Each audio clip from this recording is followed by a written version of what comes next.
こんにちは、ミッキーです。今回は徹底攻略9店舗ブルーボトルコーヒー特集としてお届けします。2002年の創立以降、日本でも知名度が向上し、ファンも着実に増えていますブルーボトルコーヒー。どこの店舗も全く違った雰囲気になっていまして、店舗ごとに設計事務所も様々。それでいて、どの設計事務所も有名だからこそのこだわりっぷりが随一な極上空間で私が好きな理由でもあります。スターバックスよりも高いのではというイメージをされる方も多いかと思いますけれども、コーヒー自体の味わいはもちろんのこと、空間の上質さは間違いなくワンランク上。とはいえ、店舗の数も限られていますので、まだ訪れたことがない方を中心にこの動画を参考にしてください。このチャンネルではカフェ巡りなど日常を少し豊かにする情報をお届けします。少しでも応援してくださる方はチャンネル登録をして次の動画も見逃さないでください。ちなみに今回ご紹介するお店の Google マップ位置情報は本動画の概要欄から確認することができますので、実際にお店に訪問する際の参考としてご活用ください。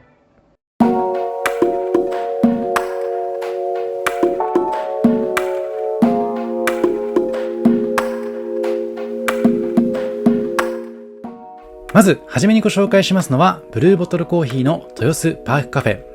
こちらはブルーボトルコーヒーの中でも一番新しい店舗になっています。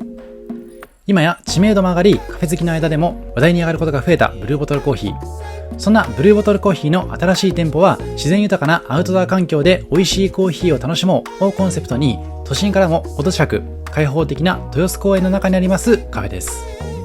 実はこちらブルーボトルコーヒーでは初めて建物からデザインしたお店。現在はアメリカやアジアをはじめ世界中に店舗を持つブルーボトルコーヒーですけれども、創業者でありますジェームス・フリーマンが創業当時から大切に持っています Everyone is welcome, We welcome everyone に通じますボーダレスというコンセプトを大事にして手掛けたこちらの店舗は、まさに豊洲公園と調和するような空間です。こちらは2024年の8月にオープンしたばかりで、カフェ好きな方を中心に注目を集め始めているものの、まだ余裕があるようにも感じています。カフェのデザインはこれまで多くのブルーボトルコーヒーカフェを手掛けてきましたスキーマ建築計画の長坂上司。豊かな自然を感じながら美味しいコーヒーを楽しんでほしいと開放感に満ちた空間を実現しています。たっぷりの光が差し込みますガラス張りの壁面や公園らしさを感じられますレンガの床。それらの風合いや色合いによってカフェの中と外が自然と調和しています。それらの工夫によりボーダーが薄れて自然とつながっていくようになっている空間がとても魅力的です。広々としましたテラス席は愛犬と一緒に時間を過ごしたり、子供たちが公園で遊ぶ姿を眺めながらコーヒーを楽しめるように配慮しています。またテラス席に面しましたカウンターから注文や受け取りがすぐにできる工夫もされています。またドリップコーヒーやプレートランチなどが陶器のマグカップやお皿で提供されますのはこのお店だけ。これは使うたびに心潤う美しい日用品をとのコンセプトで、都内の工房で一つ一つ職人が手作りしているこだわりっぷり。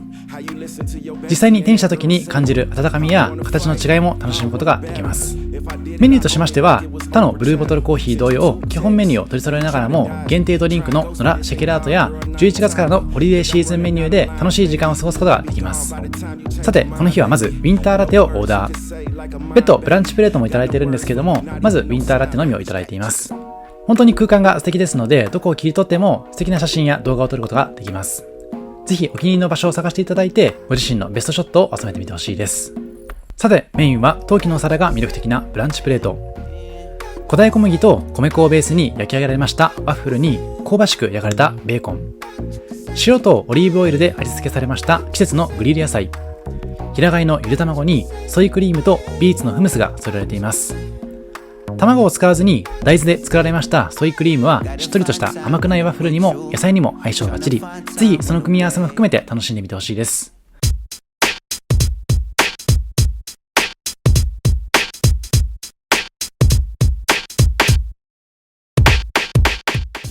続いてご紹介しますのはブルーボトルコーヒーみなとみらいカフェ。こちらは2020年の9月にオープンした店舗です。今回の特集では基本的に東京を中心にご紹介していきますし、ブルーボトルコーヒーさんやっぱり東京が一番店舗が多いかなと思ってます。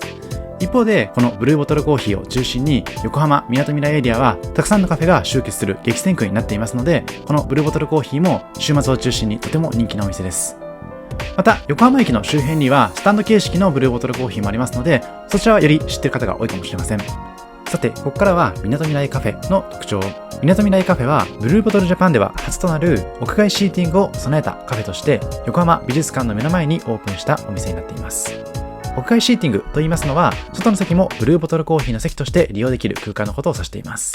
でこちらのお店はガラス張りの開放的な空間、あとは木材の柔らかさが調和した空間になっていまして、初のコラボとなった芦沢啓二建築設計事務所さんが担当したということでございます。で今映していますようなブルーボトルのオリジナルグッズとかもそうなんですけれども、こちらのみなとみらいカフェではものづくりの街として知られています新潟県燕市のメーカーであるグローカルスタンダードプロダクツさんの燕シリーズとコラボレートしたようなマグカップですとか、あとはレボマックスさんとコラボした炭酸の内圧を逃がす仕組みを使用したブルーボトル5ボトルを販売しているということでございまして、そういったグッズとかもとても注目できるポイントになっているかなと思っています。ブルーボトルコーヒーというとコーヒーだけなのかなというイメージもあるかと思うんですけれども、結構フードメニューも楽しむことができますし、アルコールなんかも提供されていたりとかしますので、そのあたりも散歩をしながら楽しむことができる空間になっているかなと思っています。さらにラテメニューを頼んだりしますと、ラテアートをしてくれる様子なんかも間近で見ることができますので、こちらで待機していただいて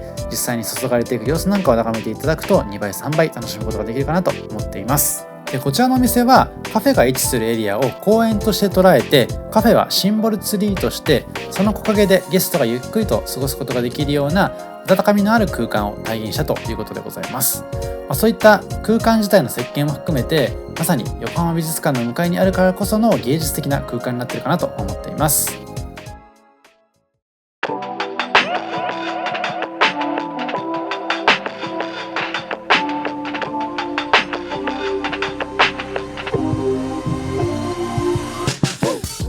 続いても東京から離れて関東からもう一軒。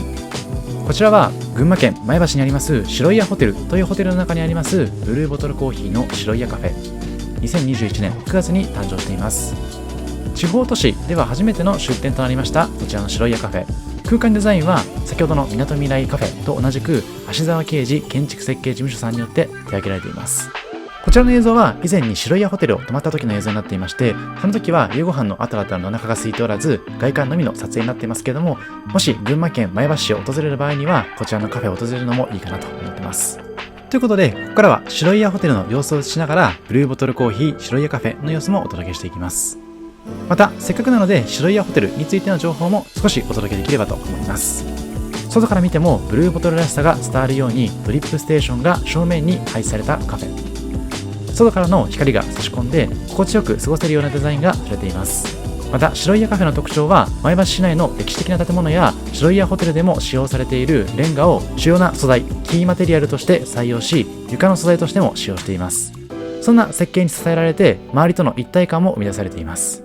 またカフェの中には前橋市在住のアーティストであり白井屋ホテル内にも作品が展示されています白川義雄さんによる前橋をテーマにした新作アートも設置されています。こちらの白井屋ホテルさんは日本を代表する建築家藤本壮介さんが設計したホテルになっていまして、多数のアート作品が館内を埋めており、日本のみならず世界中のアートファンから注目を集めています。入館するとすぐのフロントでは写真家である杉本博さんの海景シリーズが迎えてくれていまして、これは海景の中でも淡水湖の様子を捉えた作品であるということでございます。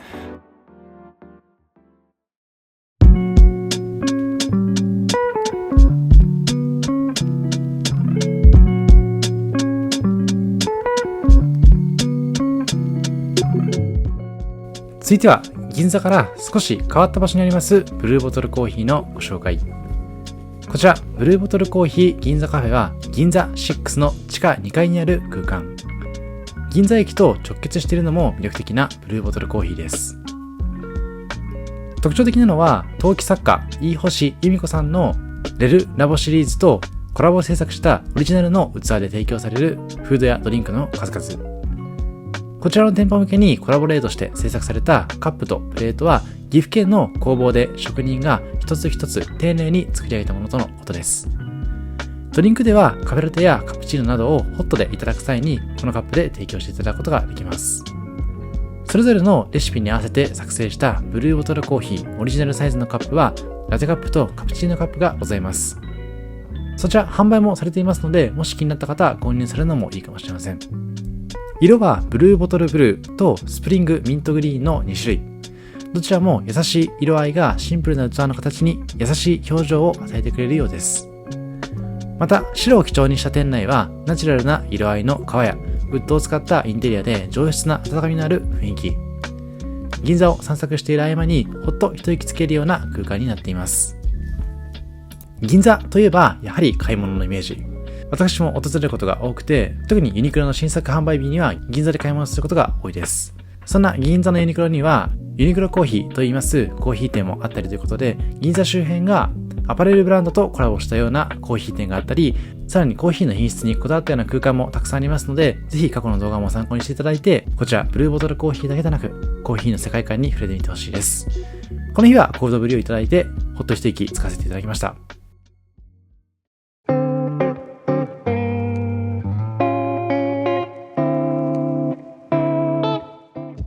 続いてご紹介しますのは、浜松町駅から歩いてたどり着くことができますブルーボトルコーヒー竹芝カフェ。2020年9月にニューオープンしたと書いてるんですけども、実は2020年9月にはこちらが入っています東京ポートシティ竹芝という施設がオープンしまして、そのビルの中に含まれているカフェでございます。この東京ポートシティ竹芝というビルはですね、ソフトバンクの新本社ということもありまして、ビルの中でもソフトバンクの 5G が体験できたりとか、お掃除ロボットなんかがあったり、あとはペッパーくんもいたりというところで、そのソフトバンクが提案するような近未来の様子なんかも合わせて楽しむことができるような空間になっています。こちらのブルーボトルコーヒーの店舗設計は、アトリエ系建築設計事務所であります有限会社スキーマ建築計画がデザインしている空間になっていまして、おしゃれかつ洗練された雰囲気になっています。お店の中は天井が高く開放的なカフェでございまして、海と船から白い帆がたなびくヨットの看板をイメージし、実際にヨットの看板に用いられています技巧を使用して作られたシェアテーブルなんかも特徴的でございますので、ぜひ体験していただきたいです。こちらこの日いただきましたホリデーカルダモンラテというものとダブルチョコレートチップクッキーのペアリングセットになっています。こちらセットでお得にいただくことができました。で、さらにこの竹芝カフェについての最も注目すべき点は、竹芝カフェ限定で先行販売されましたグラノーラスティックでございまして、こちらはブルーボトルカフェで人気の自家製グラノーラをスティック状にしたもので、ハニー&シーソルト、フルーツ&ナッツの2種類が楽しめますので、ぜひ訪れた場合にはそちらも購入していただくというところもおすすめかなと思っています。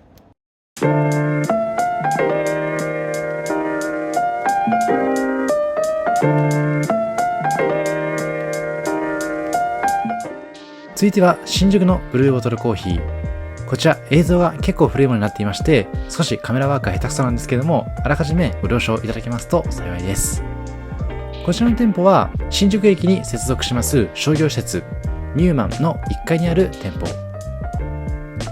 一方で新宿の通り沿いに位置しまして、新宿駅の東口から南口に抜けまして高島屋に向かう通り沿いになりますので、テイクアウトして楽しむのにもおすすめな店舗です。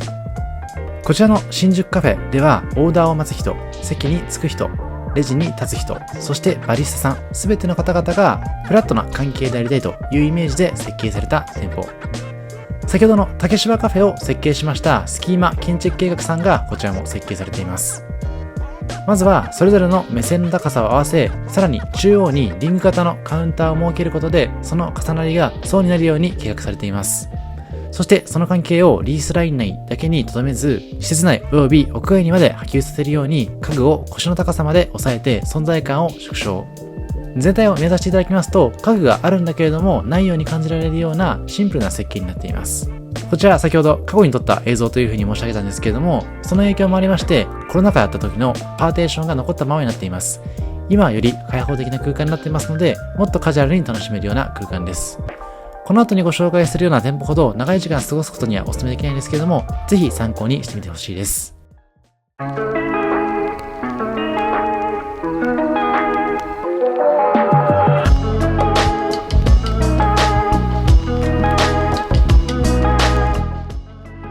続いてご紹介しますのは、フォレストゲート代官山のオープンから2ヶ月後にオープンしましたブルーボトルコーヒー代官山カフェ。入り口がちょうど通りに面しておりまして、フォレストゲート代官山の玄関口としての機能もありそうです。ガラス張りの外観と植物の中に溶け込みますブルーボトルコーヒーのロゴがすでに味を放っています。内装はノットアホテル那須や虎ノ門横丁などを手掛けています人気建築設計事務所サポーズデザインオフィスによるデザインとのことで、空間自体も抜群。最大の特徴はカウンターゾーンが座席よりも一段高い場所に位置している点。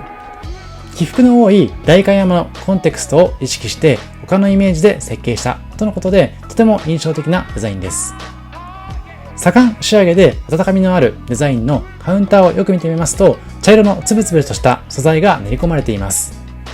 実はこちらはブルーボトルコーヒーで排出されましたコーヒーの抽出柄だとのこと。代官山のテーマの一つは循環するカフェとのことで、本来廃棄されてしまうものをうまく生かす姿勢から循環へのこだわりをそういった随所に見ることができます。そしてサステナビリティへの取り組みはフードにも。社会課題解決型農業を実践しますリーフファクトリー東京が手掛けます外側の葉っぱまで食べられますレタスを使ったサラダなど、フードロスに配慮した素材も使用しています。また店舗で使用されていますコーヒー豆は環境に配慮した形で栽培、調達し、適正な賃金を支払うフェアトレードによって持続可能な関係性を築いているとのこと。お客様がブルーボトルコーヒーでこの空間心地いいなと思ったり、飲んだコーヒーを美味しいなと思ったりする体験が自然とサステナブルにつながっているという仕組みを考えていきたい。そんな思いを込めているブルーボトルコーヒーの経営が反映されています。もともとブルーボトルコーヒー自体が日本の喫茶店から大きく影響を受けているとのことでございまして、高品質のコーヒー豆とドリップの方法は日本においてストレートコーヒーやネルドリップを主流としていた喫茶店の提供スタイルを彷彿させる点からも納得です。そんな背景から日本を愛していた創業者のジェームス・フリーマンさんの魂がフォレストゲート代官山の思想と相まってさらに素敵な空間を作り上げているように感じられます。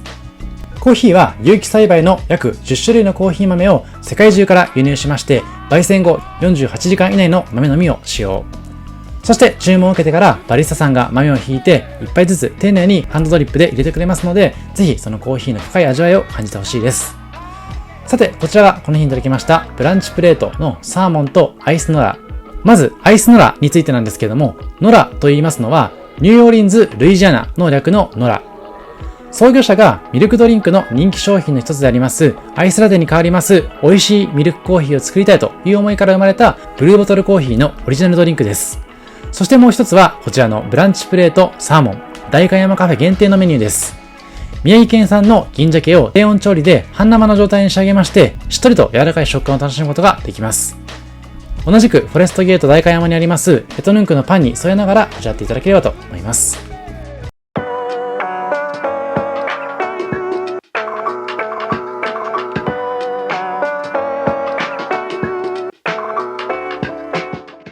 続いてご紹介させていただきますのは、清澄白河に場所を移しまして、ブルーボトルコーヒーの清澄白河フラッグシップカフェでございます。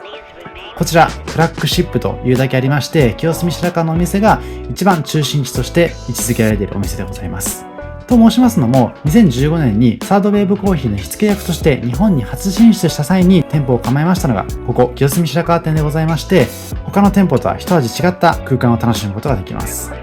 実はこちらの店、2015年にオープンした後、2019年にはスペシャルティーコーヒーをトレンドからカルチャーへと掲げまして、店舗を大幅リニューアルしています。なので、オープン当初訪れたことがある方なんかは、ちょっと違った景色になっているなという印象を持つかもしれません。ぜひですね、2019年以降に訪れたことがないという方に関しましては、一度は足を運んでほしいなと思っています。ここ、清澄白河の店舗は、フラッグシップカフェと銘打っているだけありまして、豆の原産地から抽出に至るまで、各工程にこだわるシードトゥーカップを表現するブルーボトルコーヒーの中でも、その季節に美味しさのピークを迎えるシングルオリジンコーヒーをメインに幅広くラインナップしている店舗でございます。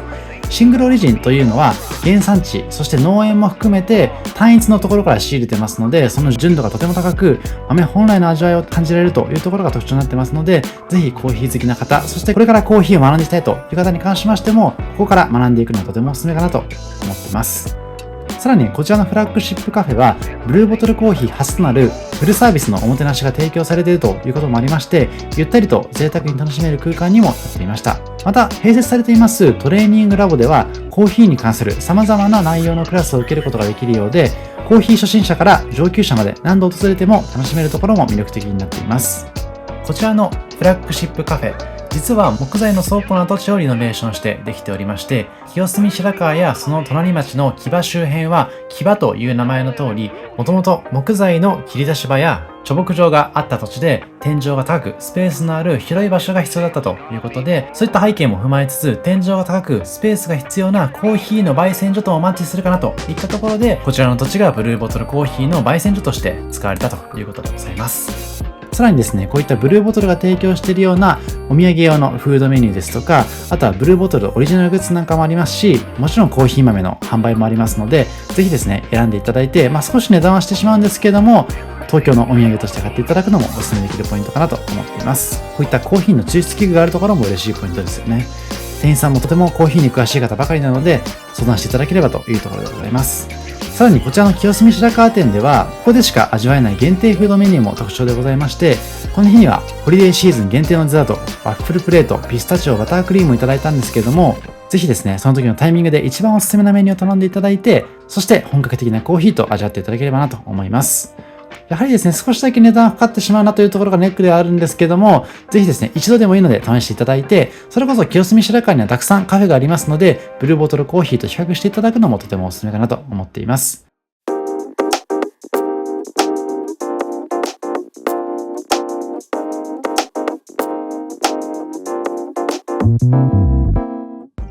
そして最後にご紹介しますのは、ブルーボトルコーヒーの渋谷カフェ。公園の中にありますブルーボトルコーヒーは世界初の店舗になっています。ブルーボトルといえば焙煎後の鮮度にこだわったとっておきの一杯が魅力。そんな一杯をいただきつつ空間としても楽しめるようなリラックスできる空間です。こちらは本当に渋谷なのかと疑うほど静かな空間になっていまして、公園自体が緑に囲まれています。木の装飾と大きなガラス窓が特徴的な2階建ての店舗は2021年4月にオープンしているとのことです。建物の周りにはおしゃれなベンチもバランスよく並んでいまして、天気が良い日には外でゆっくりカフェタイムを楽しむというのもおすすめかなと思っています。もちろんテイクアウトも可能なので、テイクアウトしていただいて渋谷まで歩いていただいたりというのも個人的にはおすすめしたいです。ブルーボトルコーヒーといえばアメリカのオークランドで始まった店舗なんですけども、コーヒーマニアで音楽家のジェームス・フリーマンという方がほとんどのお店に新鮮味を感じず、ローストが深すぎるコーヒーばかりが提供されていることにうんざりしていたとの背景があります。そんなコーヒー文化を変えたいと小さな焙煎機を買って焙煎したてのフレッシュな豆だけを売り始めたのがルーツになっています。一方で日本の喫茶店文化としましては、自家焙煎という形で店舗ごとに焙煎を行う文化はあったとのことなので、そんな日本の文化に感銘が受けたとの噂もございます。そんなこだわりがあったフリーマンさんだからこそ、買ってくれた方々にはフレーバーが最も美味しいピーク期間に飲んでほしいと必ず伝えるようにしていたとのことです。今回ご覧のように全部で9店舗ご紹介してきていますけれども、どこのブルーボトルに行っても全く雰囲気が違うというのも個人的に好きな理由になっています。今や世界中にファンがいるブルーボトル。お店の中は白い壁と大きなガラス窓に木のテーブルというシンプルなインテリアになっていますので、そういったところも大人向けかつ落ち着けるような空間を演出してくれているのかなと思います。店舗の外装や内装はもちろんのこと、インテリアにもこだわっています。丸テーブルやカウンター、そしてゆったりできるソファー席もありまして、用途に合わせて自由に場所を選ぶことができますので、この日も結構余裕があったということもありまして、私自身席選びに結構迷ってしまいました。そしてもちろんブルーボトルの新鮮な豆の販売も行われていますので、お土産用にも買っていただいてほしいです。またこちらのブルーボトルコーヒーはフードメニューが充実しているのもおすすめなポイント。メニューはシンプルですけれども、素材にこだわった選択肢がたくさんあります。オリジナルのチーズサンドやグラノーラ、ブリックチーズケーキや季節のパフェ、そしてワッフルプレートもございます。コーヒーと合わせて気軽にクッキー、パウンドケーキやスコーンをいただくこともできます。さて、そんな中、この日にいただいたのは朝の時間に人気のブランチプレートコンプレ。このブランチプレートの提供は、この渋谷カフェ、先ほどご紹介した代官山カフェ、豊洲パークカフェの他に、東京では青山カフェで楽しむことができます。もちろん提供していない店舗もありますので、その点はご注意ください。ワンプレートに季節のグリル野菜と塩とオリーブで味付けをしたもの、平飼い卵のゆで卵、カリカリベーコンの横にふんわりとした甘みと香ばしい香りを感じられるお食事にぴったりのワッフルも添えてくれています。ぜひお試しください。以上、今回は徹底攻略9店舗ブルーボトルコーヒーとしてご紹介してきました。他にも東京都内は青山カフェや六本木カフェ、